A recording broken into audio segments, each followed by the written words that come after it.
আসসালামু আলাইকুম রহমতুল্লাহ। Welcome to Molla news TV. Molla news টিভির পক্ষ থেকে আরেকটি মহাগুরুত্বপূর্ণ আপডেট নিউজ নিয়ে আপনাদের মাঝে উপস্থিত হলাম। নাগরিকত্ব ও চারিত্রিক সনদ দিতে পারবেন প্রশাসকরা।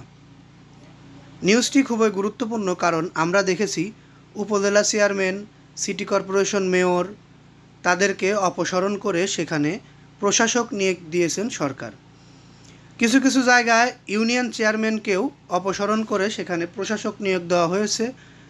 আরও যে ইউনিয়ন চেয়ারম্যানগুলো বাতিল করা হবে সে জায়গায়ও প্রশাসক নিয়োগ করা হবে। সেই ক্ষেত্রে আমাদের যারা নাগরিক, তাদের নাগরিকত্ব এবং চারিত্রিক সনদের প্রয়োজন হয়, তারা কোথা থেকে সেগুলো পাবে? স্থানীয় সরকার বিভাগের পক্ষ থেকে সেটি ক্লিয়ার করা হয়েছে যে নাগরিকত্ব ও চারিত্রিক সনদ দিতে পারবেন প্রশাসকরা। আমাদের কাছে খবর রয়েছে 5টি ইউনিয়ন চেয়ারম্যানকে অপসারণ করেছেন, আরও কিছু ইউনিয়ন চেয়ারম্যানদেরকে অপসারণ করার একটি তালিকা তৈরি হচ্ছেন। তারা কারা, তাদের বিষয়ে আমি একটু বিস্তারিত বলার চেষ্টা করব। তার আগে একটি কথা আমি আপনাদেরকে বলিয়ে রাখি, সেটা হচ্ছে যারা এখন পর্যন্ত আমাদের নিউজটি দেখলেন তাদেরকে বলবো নিউজটিতে একটি লাইক দিয়ে ফেলুন, কারণ আপনাদের একটি লাইক আমাদের পরবর্তীতে ভিডিও বানাতে আগ্রহী করে তোলে। পরবর্তীতে আমাদের চ্যানেল থেকে সবার আগে গুরুত্বপূর্ণ সকল আপডেট নিউজ পেতে অবশ্যই চ্যানেলটি সাবস্ক্রাইব করে বেল বাটন অন করে রাখবেন।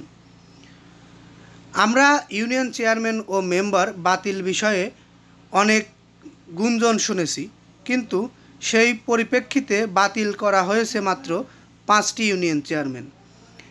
আরও ইউনিয়ন চেয়ারম্যানের তালিকা করা হচ্ছে যাদেরকে বাতিল করবেন সরকার। সেগুলো হলো যারা নিয়মিত ইউনিয়ন কার্যালয়ে গিয়ে কাজ করছেন না, যারা এখনও পর্যন্ত তাদেরকে খুঁজে পাওয়া যাচ্ছে না, বা যাদের নামে দুর্নীতি অভিযোগ রয়েছে তাদেরকে বাতিল করবেন সরকার। এরকম একটি তালিকা তৈরি করছেন, কারণ তালিকা তৈরি করতে সময় লাগবে। 4500টির মতো প্রায় ইউনিয়ন চেয়ারম্যান রয়েছে।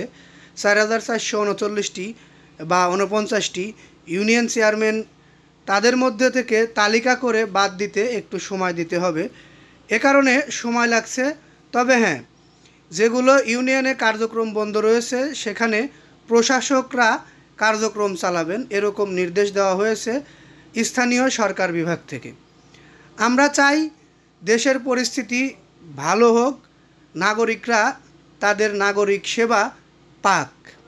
আপনারা কমেন্টে অবশ্যই জানিয়ে যাবেন আপনি কোন ইউনিয়ন থেকে দেখছেন, আপনার ইউনিয়ন চেয়ারম্যান কর্মস্থলে আছে কি না, সে ঠিকমতো কাজ করছে কি না, এগুলো আপনারা কমেন্ট বক্সে জানিয়ে যাবেন। আমি এই নিউজটি আর দীর্ঘায়িত করছি না। পরবর্তীতে যখন চূড়ান্ত তালিকাটি পেয়ে যাব তখন আপনাদের মাঝে নিউজ নিয়ে আসব, তখন আপনারা দেখতে পারবেন কোন কোন ইউনিয়ন চেয়ারম্যান বাতিল করা হলো। এই বলে এখান থেকে বিদায় নিচ্ছি। আসসালামু আলাইকুম।